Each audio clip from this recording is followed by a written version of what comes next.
Hello, everyone. I'm Liz Willis, and I'm here today on behalf of OPENurses to have our first psychedelic conversation with a nurse or ally in the fields of psychedelic therapy, research, harm reduction, peer support, all the things we love. Today, we may even be able to talk about drug testing kits because we have the wonderful Chelsea Rose Pires here, and she's the executive director of the Zendo Project. She's also the manager of the testing reagent kit program for DanceSafe, amongst many other things. So I'll read her bio to you today. We'll save questions for the end of the interview, but keep those coming in the chat throughout. And without further ado, I'll read to you a little bit about this wonderful woman who's helped change the lives of hundreds and hundreds of guests to the Zendo and to volunteers, and in her own community of Grass Valley in California. Okay, so Chelsea Rose graduated from the University of California, Los Angeles with honors. And from that college, she received a BA in psychology in 2007. She also received her master's degree in integral counseling psychology from the California Institute of Integral Studies in 2012. She has a passion for harm reduction as a therapeutic and practical approach to drug use and abuse prevention. Chelsea has worked with the Zendo Project, providing psychedelic peer support at events around the world since 2013. She manages the reagent drug testing kit program at DanceSafe, a public health organization focused on safety in the nightlife community. Additionally, she supervises the crisis response team in Nevada County, supporting clients who come into the emergency room in psychiatric crisis. She lives in the Sierra foothills of California with her husband, 3 children, and their Basenji pup named Mochi. So without further ado, I'd like to welcome Chelsea and have her introduce herself. All right. Hi there. Can you hear me all right? Coming through clearly? Good. Okay, great. Well, I think you did a great job of introducing me, Liz, and I'm so happy to be here with you and get the opportunity to just share a bit more about what we're doing at Zendo Project, what we've been doing over the last decade, and some of the upcoming events and educational opportunities that we've been developing. And I will just share that exciting news is that Zendo became its own nonprofit. Recently, in the last year, we got our nonprofit status in May. And so after 10 years of incubation at MAPS, as a project of MAPS, we are now our own standalone nonprofit. So that's been a really exciting phase in this transition. And it's really the time in which I stepped into the executive director role. Prior to that, I've held lots of roles at the organization over the years, as you know. But yeah, just very happy to be here and share a little bit with everybody about what we're up to. All right, well, let's begin then. The first thing I want to say is that I have been blessed to have you in my life since the first MAPS conference I attended in 2013, where I learned about psychedelic research as a nurse, watching Annie Mithofer, making that my vision in the audience. Also, my brother learned of the Temple of the Way of Light, which changed the trajectory of both his and my own life and spiritual path. And also there was the Zendo booth, and I'd already been going to Burning Man and loving the playa. But that has also been a huge sacred community to me and part of my family. So thank you. And I think it's been over a decade now that we've known one another. So awesome. Yeah. Well, Chelsea, tell us about the trajectory of your career leading up to today. Yeah. I mean, really, I think for the most part, it has evolved really naturally. I've been really fascinated with the intersection of psychedelics and mental health really since I started exploring psychedelics at a young age. And as the oldest sibling in my family, I have 2 younger sisters. I've just, was a caretaker by nature. And that led me to an interest in psychology and how the therapeutic profession can help folks. So, those 2 things really collided. And then I started going to Burning Man at quite a young age. I was 19. And so it was really the intersection of all of those things that led me to getting involved in the Zendo Project, which I did in 2013, actually after being a guest in the Zendo in 2012. So I always Mm. tell people that I have a very strong passion for this because I really came to it through realizing for myself how supportive and impactful it could be. And from there, I've just really stayed involved with a lot of passion and dedication, and that's just evolved over the years, and really what has led me here. Fantastic. All right. How are you able to bridge your role as a therapist with psychedelic medicines? Yeah, that's a great question. Part of that really began by going to California Institute of Integral Studies. I think because that school is so open-minded that it really felt available to me right from the get-go. I remember the first time I walked into their bookstore and there were books on psychedelics on the shelf of their bookstore. And just, at that time, just really feeling how incredible and mind blowing that was. And then, I think things have just evolved so much over the last decade. I have spent a lot of my intern time getting my hours for my licensure at our local crisis response unit here in town. And I just remember in the early years being more hesitant to share about the different worlds in which I was working. And, I just have noticed how much that has changed. But really just that there's so much respect growing in the field of psychedelics. So many more people know about it. And I think also, when there are healing modalities that really truly seem to be helping people, I think there's a real curiosity and interest across many belief systems. And so, I just have noticed really, even post COVID, it has really felt like there's just so much more openness. And I feel like those worlds are bridging a lot more. And I feel really at ease sharing in my mainstream work about the work that I'm doing with psychedelics. And so I just think that reflects on the general change that's going on in the field of psychedelics and in the mainstream, really, and that intersection. Yeah, I can really appreciate that. When I first learned of the Zendo and went to, I think it was Fractal that we camped at that year, I had never experienced anything like that. Because in nursing school, we're trained. Um, I'm on the flip side. I'm in the part where you're trained medication, hospitalization, restraint, or we're trying to keep somebody out of jail that law Mhm. enforcement medics are bringing to us, right? And actually, I work near the Haight, and so we have a lot of these emergences or really heavy psychedelic use, things like that. And also, our city, a lot of people use many different substances. So there's a huge need for harm reduction. And I was so grateful to the Zendo learning the principles because it's helped me translate that into bedside nursing care in the ER. And Yeah. patients, you can really develop that strong rapport, be present in a totally different way, although only briefly, unfortunately. Yeah. It is quite helpful, and I try and teach others about that. And I remember the first year when I was volunteering for Fireside, their first year, and talking with Hanifa and Josh briefly about how cool it would be to have like a psychedelic harm reduction tool for ERs, like nationally. Like, what Yeah. would you do in this situation? Of course, resources are limited, especially time and the ability to be bedside. But at least if you had basic modules or education or training in things that could prevent harm down the road, or different ways to respond with people that come in on substances or not on Yeah. substances, but in that emergence, Yeah. perhaps as a result of them. So that really hits home for me.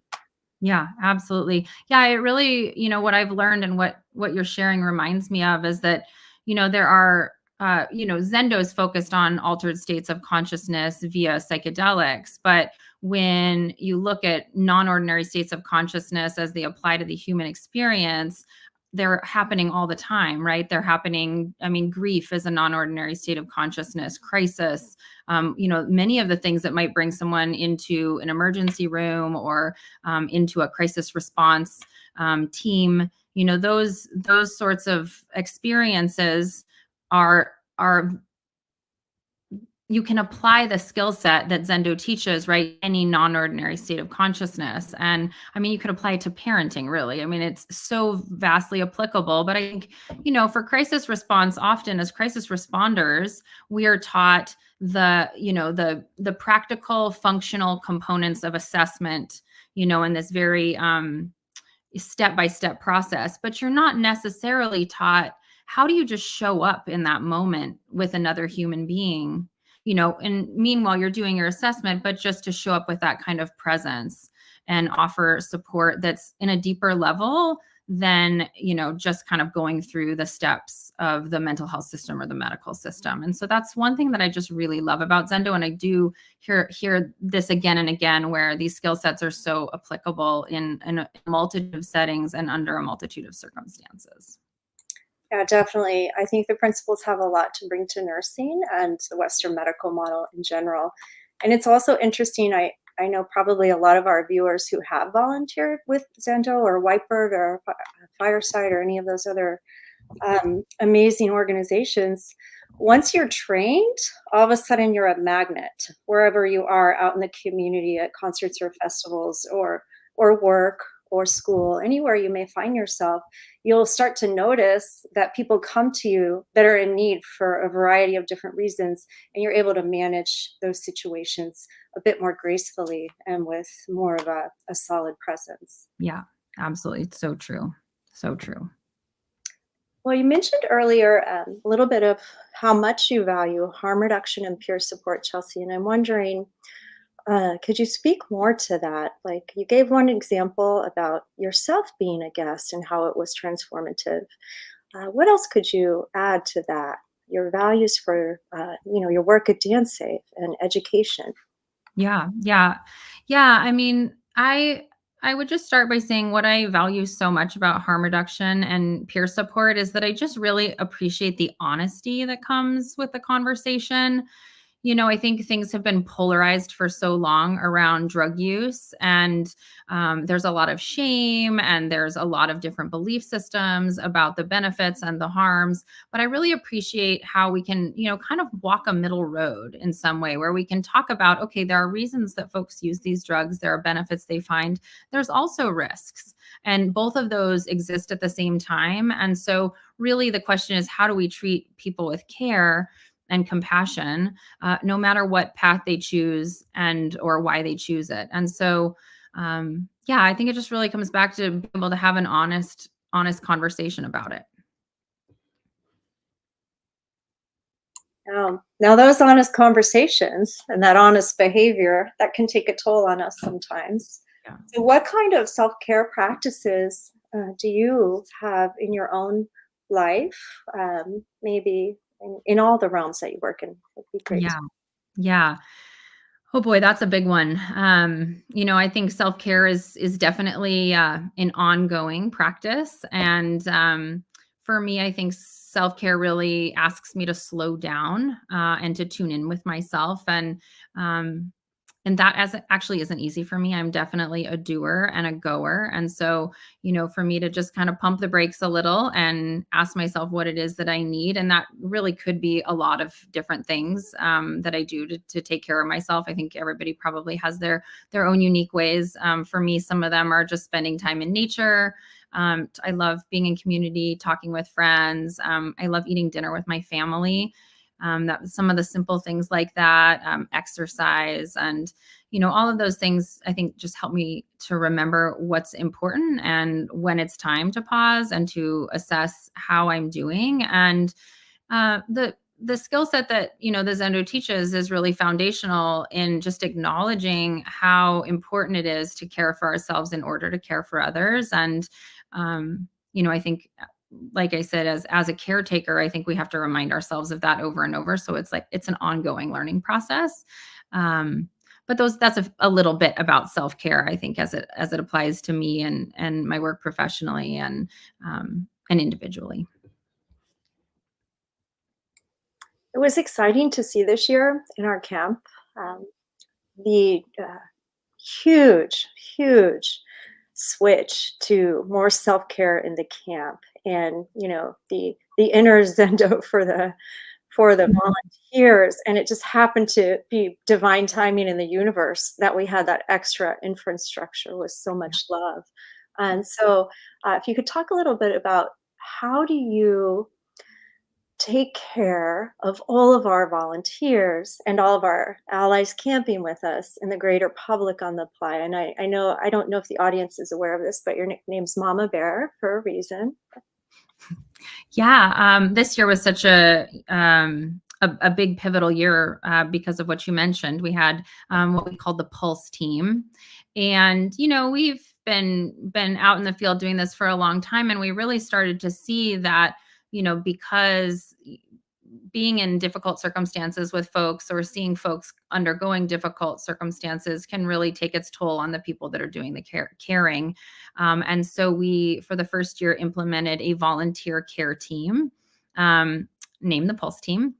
And that team was available on the playa. They had eight leads, and then there was a volunteer on every shift. And so if any volunteer was experiencing any difficulty, any need to check in, any need to integrate, that team was there. And I just really noticed the difference it made. I noticed the difference really in how smoothly the Zendos ran. I noticed it in people's attitudes. And I think, as many of you may have heard, it was quite an interesting burn this year with the weather, which posed a lot of different challenges. And that team just was there in full support. And that made a big difference, I think, all the way, from the folks in leadership roles all the way down to, guests in the Zendo, and feeling the difference of having a supported group of sitters there to help them. And additionally, that team, took a lot of time to take feedback from volunteers and to help us understand how we can better serve our volunteer community. They were very pivotal in adding a DEI components to our training and ensuring that the Zendo is a safe place for people of many identities, and that we're really attuned to culturally attuned care, both in our training and in the Zendo. And then lastly, they provided integration circles. So after an event, they provide calls for volunteers to call and check in post-event on how they're doing. So that has been a really, really major difference in how things flow and how things operate. And I think that the impact was really positive, and we heard that over and over again. It sounds like that was true for you too, Liz. So I'm happy to hear that. Yeah, definitely. And this can really translate for all of our nurses hoping to work with these medicines in whatever format you choose, that, again, that immense value of great preparation, support throughout, presence throughout, and integration, closing the loop. So I think that's a very wonderful example of things we can take back to our own communities. It's kind of like sitters for the sitters, or a care team for the caretakers. It's caring for the caregiver. Yeah. Okay.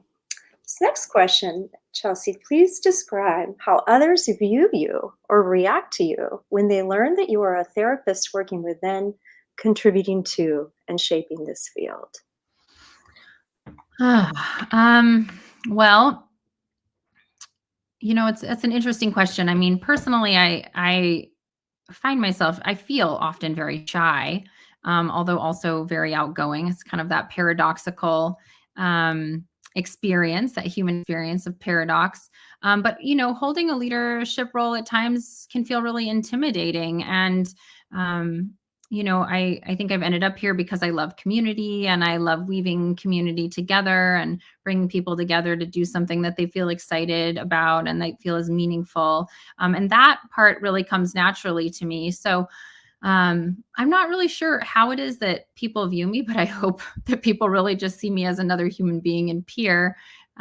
Because I don't feel that I have, done anything in particular or anything special to really get into this role of leadership, other than just, feel incredibly passionate about what we're up to. And bring that and interweave that with community efforts and Burning Man, and just having learned so much over the last decade that I've been involved is really what has gotten me here. So I don't know if that answers your question exactly, but that's what comes to mind. Yeah, and actually, that's a great answer. And we often find ourselves in leadership roles because of innate natural, capacities and abilities. I would also just say, as a witness, you have a great family and community supporting you as well. So that's been amazing to see, and a great role model for everyone that comes to work with us. Thanks. Well, this kind of leads into a second part of that question.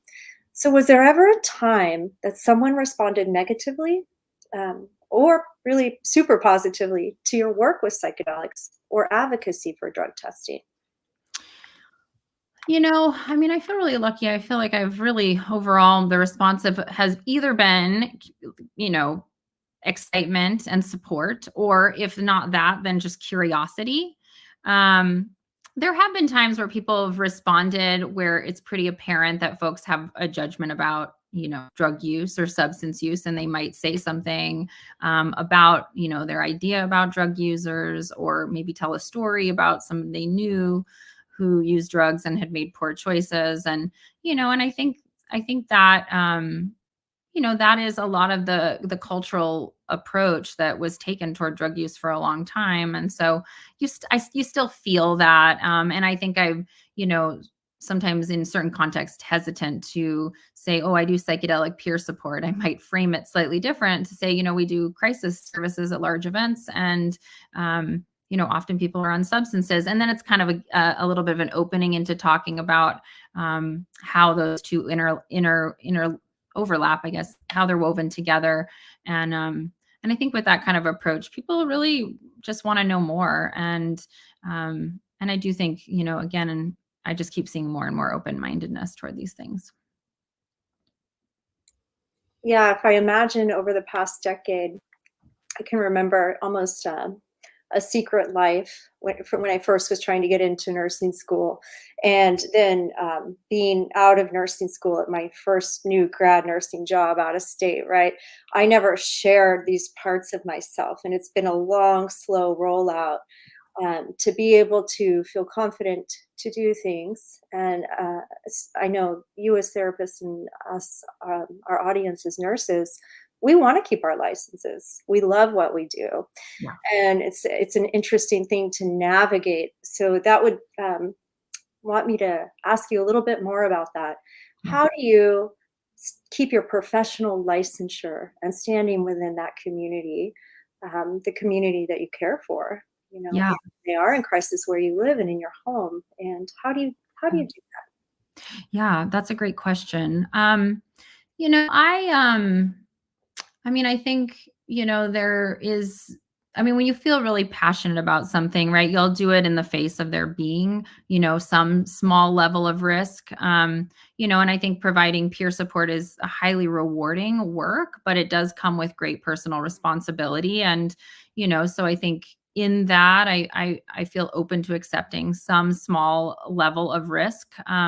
However, there hasn't to date been, any volunteer or professional credentialing that's been impacted due to peer support, psychedelic peer support, or harm reduction. And, as volunteers, particularly, medical licensure, or, professional licensure, mental health licensure, when we're in the Zendo, we're not operating under our professional licensure, right? Because we're doing peer support. So I believe that also minimizes some level of risk to credentials. And what I tell our volunteers is, there's a Volunteer Protection Act, the Volunteer Protection Act of 1997, really, which provides protection from liability for volunteers when they're acting of ordinary, when there's an act of ordinary negligence committed while volunteering, at a nonprofit, as long as it's within the scope of the organization's mission, then the volunteers are also protected by that. So ordinary negligence, of course, that's, up to, would be depend on what that exactly means, given a specific situation. But, I think, I mean, I feel like my licensure and my education has really informed me about, ethics. And, I just operate in the highest ethical regard. And I'm very thoughtful, as I move through decisions in those spaces. And, and from there, I think, I just feel like the purpose and mission of what we're doing is meaningful, that sometimes, it does involve some level of risk. And my hope is for harm reduction in the future, and I think this would be just such a massive cultural change for us, is that harm reduction services are seen as an essential service, or peer support services as they come along with medical, right? When we think of like a large event happening, right? The events are required to have medical services.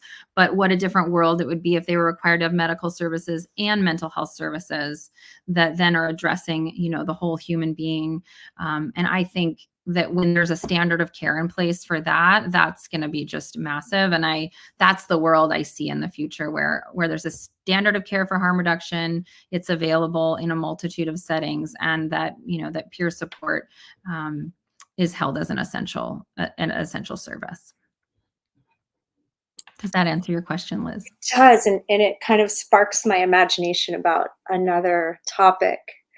A standard of care for drug testing being available in our nation, right, as it is in some countries in Europe. So, could you tell the audience a little bit more about your role at DanceSafe and what DanceSafe is? Yeah. Yeah. So DanceSafe is an organization that's been around for, gosh, I want to say over 25 years. And their focus has been, health and education in the nightlife community. And they provide education about drug use, as well as they sell reagent drug test kits and fentanyl test strips. So really, their mission is to educate communities about substances without, in a non-judgmental approach. And I've been working really on the back end of DanceSafe, helping to create their reagent test kit program and to do all of the back end shipping, customer service, and that sort of work. So, the folks on the front end who are out there at events doing testing and whatnot, I haven't been in that role, mostly because I've been doing Zendo often in that role, but that's what DanceSafe does. That's its mission. And drug testing is such a key component of harm reduction when we're looking at the big picture. I mean, harm reduction is a really large umbrella, right? Psychedelic peer support is just this very small component of all these different harm reduction services. And I think it's really incredible to see what the outcome is in countries where drug testing isn't on the fringe. Like, for example, in Portugal, I had the opportunity to go to Boom in Portugal, which is a very, very big psytrance festival there, and they have on-site drug testing as well as a peer support space that it just works so seamlessly with medical. So it's really incredible to see that component, but also, that they're there and they're drug testing and they're allowing people to stay safe as a result of offering this amazing on-site service. And so again, when I look out into the future and I imagine, what harm reduction could look like, drug testing, of course, would be a massive part of that as a standard, in our society, in our culture, and at events, as being that events are often where people are exploring these sort of things. Yes, and it also would hopefully keep people out of the ER, right? And also keep people safe at home. As we saw in COVID, there were some folks using at home and potentially adverse outcomes. So I think drug testing has grown and people know about it. But I think as nurses and nurse practitioners, we can help to educate our patients and their loved ones about these ways to protect themselves and keep their families safe. And I don't think, actually, just in hearing you say that, I don't know how many people really know that drug test kits are available for the public. You can just go online and buy them. So, and folks can check out dancesafe.org if they wanted to learn more about those services. And fentanyl, of course, being a major issue currently. So there's information there about that as well. Thank you. Mm-hmm. Well, we've talked a little bit about some of the fields that you're involved in and passionate about. Am I missing any work that you do? We've got your crisis work, and I believe you've worked closely with the hospitals, critical care settings, some Zendo work, some DanceSafe work. Are you up to anything else that you want to tell us about? Well, I mean, that keeps my hands pretty full. Raising 3 kiddos and, stewarding our land here in the Sierra foothills. But I will just share that This is really, in line with the work that I'm doing at Zendo, but, that there's been some excitement arising about taking the Zendo's education and making it available in a few new settings. So one of those being in a crisis response setting, where crisis workers can learn the skill set that Zendo teaches to help them, be in crisis with folks and support them through that from a very compassionate present state. And then additionally providing education to folks working in emergency rooms, doctors and nurses and first responders. MAPS has been working on a first responder training in Denver. And so that's an interest that we share. And, I think Zendo's approach is more, now we're more focused on non-ordinary states of consciousness, just as they apply, like I said, to the general human condition. And then lastly, there's ketamine clinics popping up everywhere, which I think is, work that overlaps a lot with the nursing world. And those clinics are also seeking to learn these skill sets as well. And we've been getting a lot of requests for training in those settings as well. So those are just some new projects on the horizon that we're just kind of starting to get the ball rolling on, but I'm really looking forward to seeing where that goes. And then other than that, just family time and vacation. Skiing is a big thing we spend a lot of time doing, but no other projects, thankfully. I don't know if my psyche would allow me to get involved in more projects, or my husband for that matter. So yeah. Thank you so much, Chelsea. Yeah. I'm wondering if you could put on a nursing hat. I know you've kind of taught many of us in different settings, or worked with us in different roles in the hospital setting. And if you could think of the way you've worked with nurses, how could you see nurses working to help change the laws and policies currently that we are working with nationally to kind of bring these important aspects to the forefront and to be able to do them? Like, how could nurses help support you in what you believe in? Yeah, that's a wonderful question, and wonderful to contemplate on.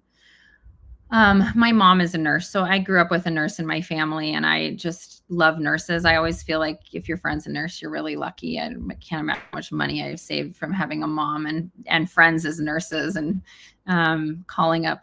My mom, I call her Nurse K whenever I have a nursing question. But I think the truth is that, nursing is a caring profession. And it has so much overlap with the medical world and the mental health world. I feel like nurses often have the most patient time. And so they really, the skill set of being with people in whatever's happening in their lives is a skill set that's really essential to nursing. And I think so many nurses have naturally developed those skill sets, in their work.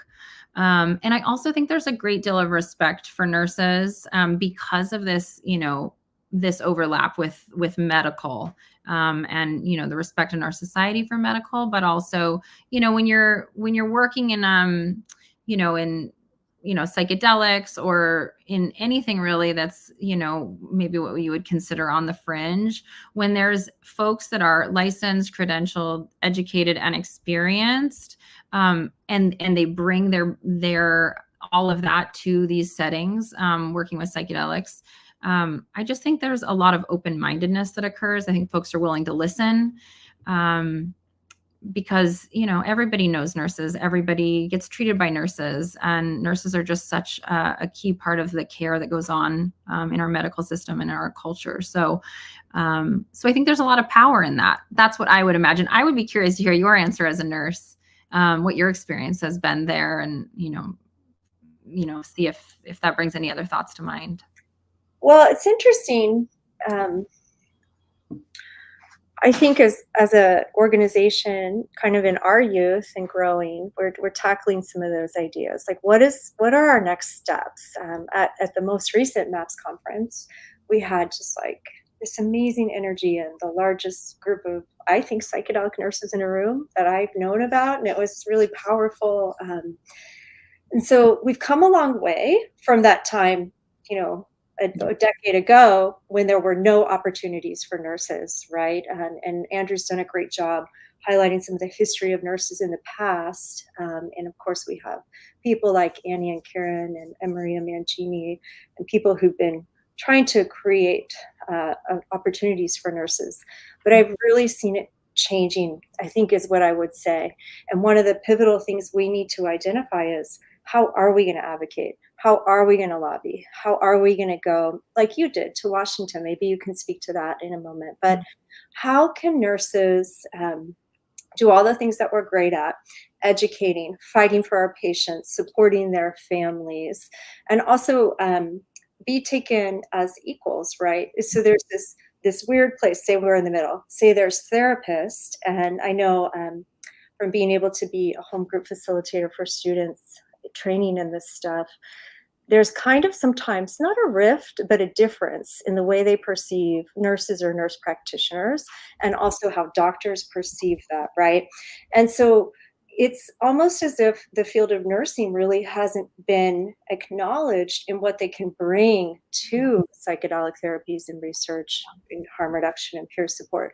So I think for me personally, moments like these, when we can be sharing what it is that you do, well, we can do that and we can help you do that. And we can go to these events. Like all of the volunteers could go to Austin for the Eclipse party coming up, right? And just get experience and take it back to their roles. So I think for us, it's identifying what we can do legally without jeopardizing our licensure in each of the individual states and federally is a huge part of it. And I know those are really things MAPS has already thought about. Okay, for example, if we're going to Costa Rica, that's totally different than when we go to South Africa or when Adele hosted the Spanish Burn or the different regionals or any other state, right? So you guys have already been thinking about all this stuff. And I think for our organization, it's time to have our community name what it is we need to call in these advocacy efforts. So yeah, I think working hand in hand and partnerships. Yeah, absolutely. Yeah, I mean, I think that just brings to mind how important it is that, who are your allies, because as a therapist, I feel more at ease working next to a nurse than not. And, often that's because when people are exploring psychedelic states, there are risks to health. There are medical risks that can arise, in those festival environments. And I have a sense of safety in working with nurses. So to me, that feels natural. And, who are the other allies that really, feel that benefit that comes from having a nurse present and a nurse on your team? Just a question for contemplation for, another time, but that's what comes to mind. I appreciate that. Thank you so much. Yeah. And let's segue into the qualities that you think the nurses in our audience, or therapists or clinicians, crisis responders, street team advocates, whoever we've got out there in our audience, what qualities do you believe, Chelsea, people need to harness or develop in order to become a good guide or sitter? Yeah, that's a good question. There's so many. What comes to mind? Well, one is just active listening. To really take in what somebody's experiencing, and to give them the opportunity to feel like they're heard. I think that can really make an incredible difference. A state of curiosity, I think that kind of comes along with active listening, really wanting to understand somebody's experience and what's happening in their world. Unconditional positive regard is another one. And that's just really holding someone in a positive regard, regardless of their differences or what we might not understand about them and what they're going through. Humility, which I think goes along really with non-judgment. I would imagine nurses see a lot that goes on in the nursing field with different folks that they're seeing. And I think something comes along with that, for me at least, having seen so many things that I really couldn't have imagined at a younger phase of my life, is that I I've just stopped assuming that I know, and really come to every moment in those settings with non-judgment, because life is complex and difficult, and it's hard to know what brought someone to that moment, or why they have the beliefs they do, or why they're experiencing what they are. And so I just really come back to that non-judgment. There's just some basic communication skill sets that are really helpful, reflecting and validating. Um, what else? Mindfulness. I think mindfulness just comes along with compassion, just being conscious of how you're showing up in the moment. Um, and non-directive. I mean, that's a big one in the psychedelic therapy world, allowing the person's inner self to really be the guide of what's happening, and allowing them the space to kind of lead the way on what's unfolding or what they might need. Attunement. Attunement's a big one, and just that's like the kind of the mindfulness and paying attention to what's going on with somebody else. I almost see attunement as like a reflecting both the physical and emotional state, and awareness of that for somebody. Culturally aware language, I think, is really important, really, so that we can support lots of folks from many different demographics. Those are a few that come to mind. I'm trying to think if there's anything else. I would imagine in certain parts of the nursing profession, and this is true in crisis, that there's just unspeakable sort of things that happen to people that arise in those settings that you might find yourself having to sit with. And so the skill set of kind of showing up in those moments with some of the things that I just mentioned. You might not have a lot of time with somebody. It might be just a short moment in time. In the mental health system, you're probably going to send them through a fairly broken process. And so sometimes it's just giving somebody that presence, that care in that moment. That can have an impact. I think that often the hardest things that happen to us as humans, and the most traumatic things, often happen because we didn't have support, because we were alone. And so if we can show up in a moment where something is really difficult for somebody, and we can just be an anchor, be another human being, be a loving, compassionate presence, they might take that moment with them all the way through whatever's going to occur, whatever system that they're going to be going through in their healing process. And so I also imagine, here's my imagining a world where everybody in the caretaking profession has that skill set, so that no matter what the system is that someone might go through, be it determined by insurance, or their mental state, or their physical ailments, that the care they receive from each person has that level of presence. I mean, I think that would really change the system from the inside out. So there's a little bit on my ideas about that. Yeah, and that's something we can implement. We can take those principles into nursing. And also, back to your previous question for me, nurses can highlight how we are already doing that in our own way to our broader audiences that may not know what it is we actually do, or how we do it in whatever nursing role we are in. So you're right. Yeah. Thanks, Chelsea. Yeah. It's awesome. Well, so you've spoken to how you envision kind of the future, and talking about the qualities that people could hold to make the future so much more brilliant and compassionate. What are some trainings that you might recommend to our audience, and how to cultivate these qualities and skill sets, or any other opportunities you may know of to help grow professionally and personally? Yeah. Well, I would highly recommend our Zendo training. We've launched a bunch of new trainings this year, and we've been working really extensively on developing our educational offerings. So we're going to have 4 month-long trainings this year. One's about to start in February. So it's every Monday from 5 to 7:30 Pacific time. So that training is occurring in February, but it will also happen in May, July, and November. We haven't sorted out the times and dates for the other months, but that will be coming out in the next few weeks. And then we'll offer a couple one-day, 8-hour-long trainings as well. So if folks are interested in that, they can go to our website, which is zendoproject.org. But I really encourage folks to sign up for our newsletter, because whenever we're going to launch a new training, we'll announce it there. And we don't spam it. We really only reach out when we have a good reason to. So, that would be my first recommendation. In terms of, I just feel like there is so many training programs right now. Some of them I think are specifically for therapists, nurses, professionals. Others are more peer-based. I know CIS has a training. I know Naropa has a training. And honestly, we could probably make quite a long list. So, I would just say, if folks are going to choose a training, to take some time to research and get reviews, and, because there's so many happening and they're happening simultaneously. So, yeah. Fantastic. And I want to just take a peek at some more of these questions here, but take a minute to invite our audience to begin asking questions. And if you have anything you'd like to learn from Chelsea or inquire about her work in the field, please put your question out.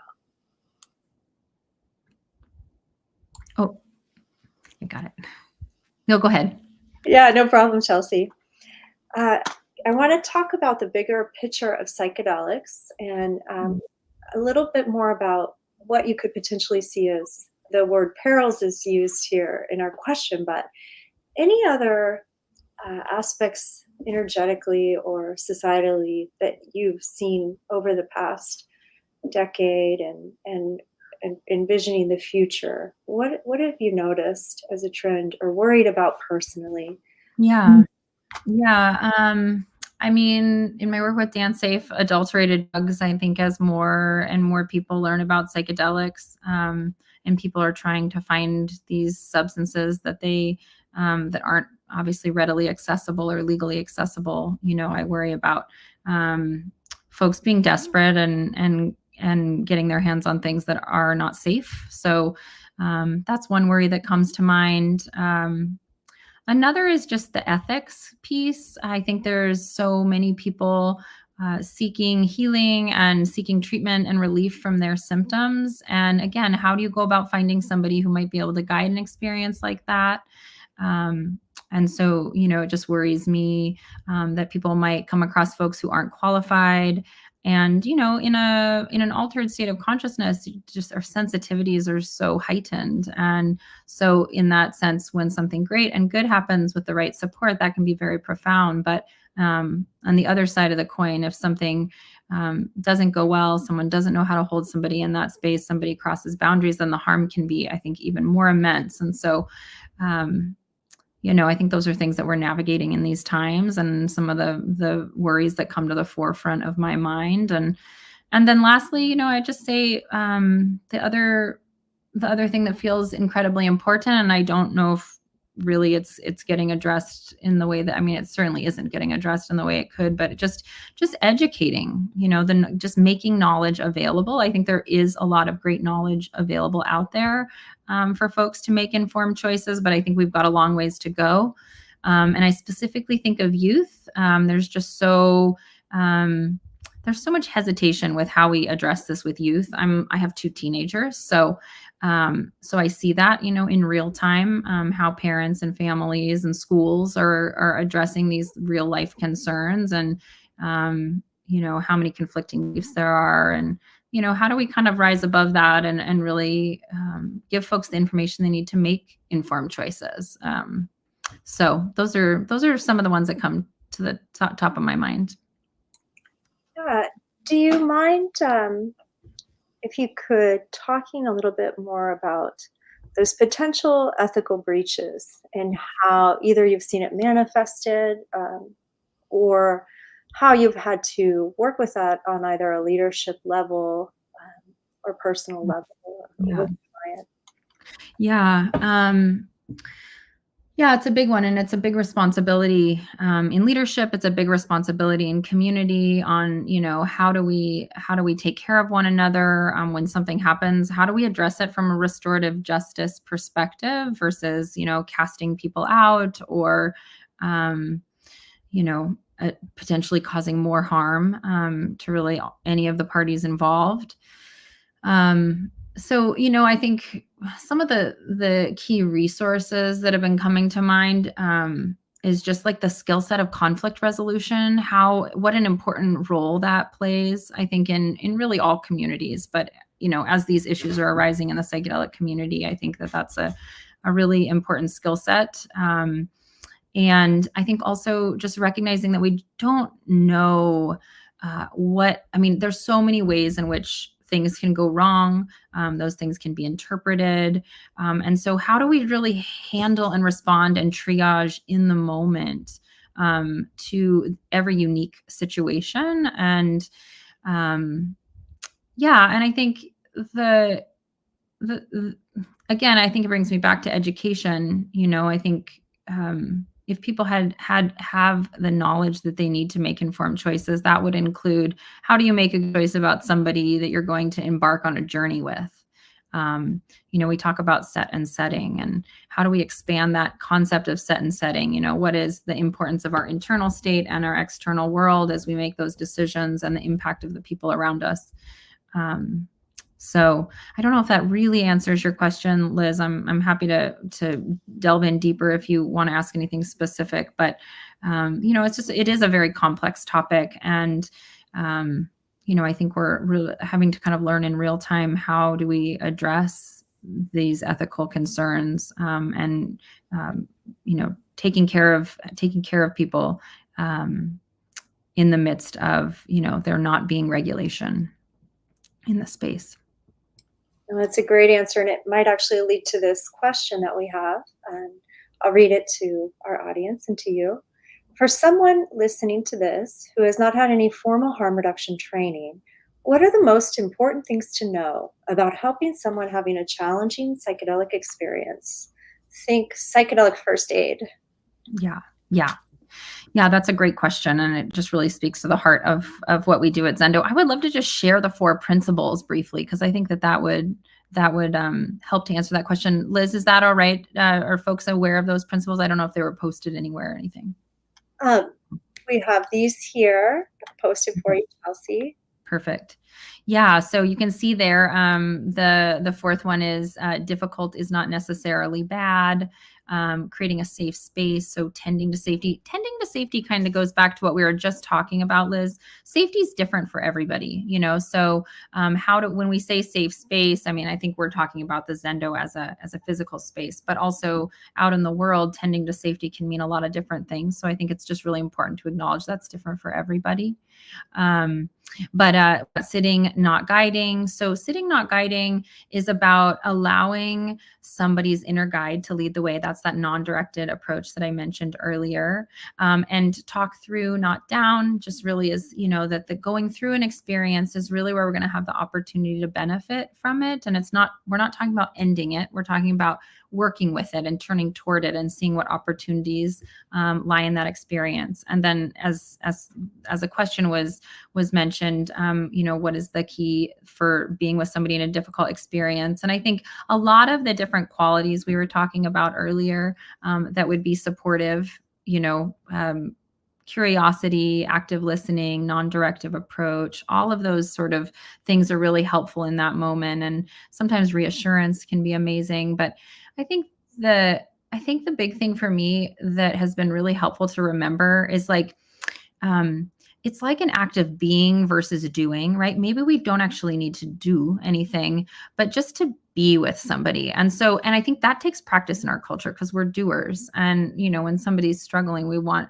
them to be free of that struggle. But I think in that moment, if we can just allow space for the struggle and allow space for the difficulty, and cultivate that presence, that being, there's actually a real relief in knowing you actually don't have to do anything, but you're just there. You're that anchor. You're another presence.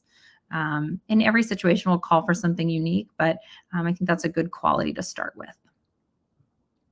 Yeah, that's especially important for nurses, because we're so used to doing and problem solving rapidly, right? And responding, and creating and changing.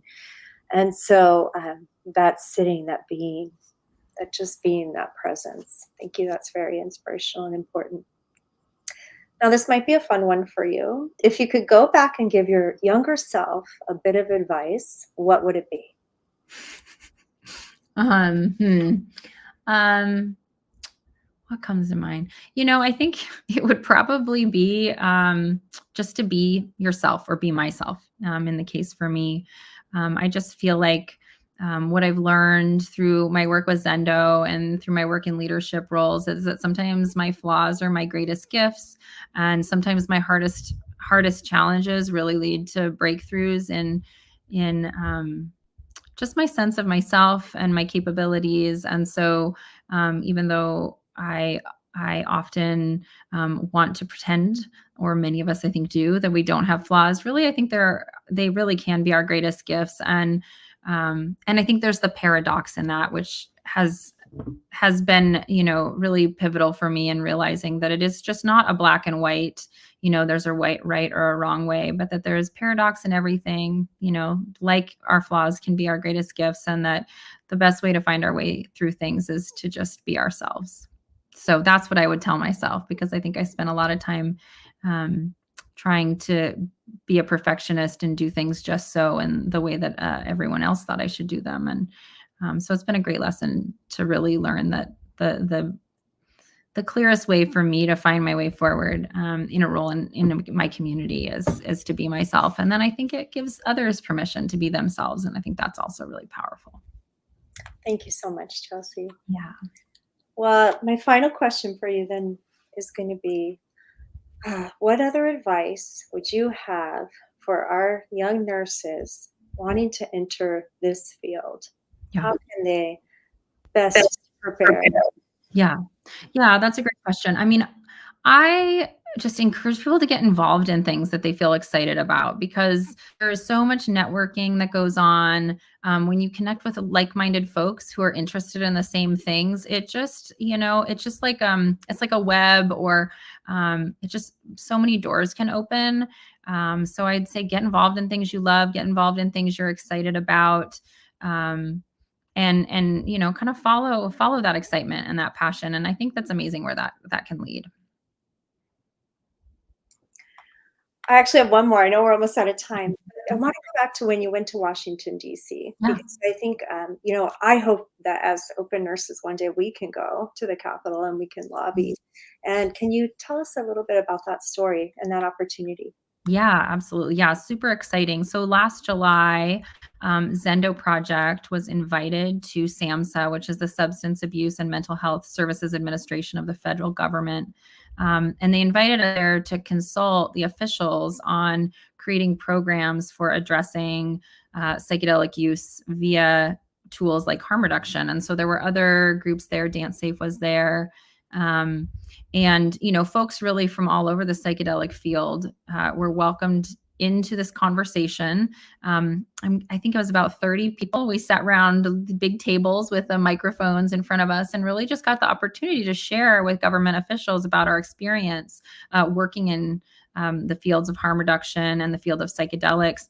And they really wanted to know, what could we teach them as these tides are changing, and how could they get ahead in building policy for harm reduction at a government level. So it was incredibly exciting, very successful, very positive, and just really looking forward to seeing where those collaborations go in the future. And absolutely, it's so exciting to think, how nurses could get involved to really push these message forward, because I truly believe that there's an important voice there that needs to be heard. Well, this has been really incredible to get to know you more deeply. And I just want to say I value everything that you've done so much. And just to see you in action all of these years, kind of just, being able to take it all and to hold that space as a solid pillar in our community is quite admirable. So thank you for taking the time to share with our global community today. And all of you nurses out there, please try to learn more about these principles and harm reduction and drug testing, and we can bring that into our work in the field. Chelsea, thank you so much. Is there anything else you'd like to say today? I just want to thank you, Liz. I just wanted to say I appreciate all of your questions and all of your kind words, and also just to reflect that you have also been an incredible rock in all the work that we've been out there doing with Zendo. And whenever you're there, I really truly feel like we're in very good hands. So I hope that this brings more folks in with the qualities and care that you've brought to the Zendo down the road. So very happy to be here. Thank you so much for allowing me to come and speak about what we're up to. All right. Well, everybody in the audience, have a wonderful night and take great care until our next conversation.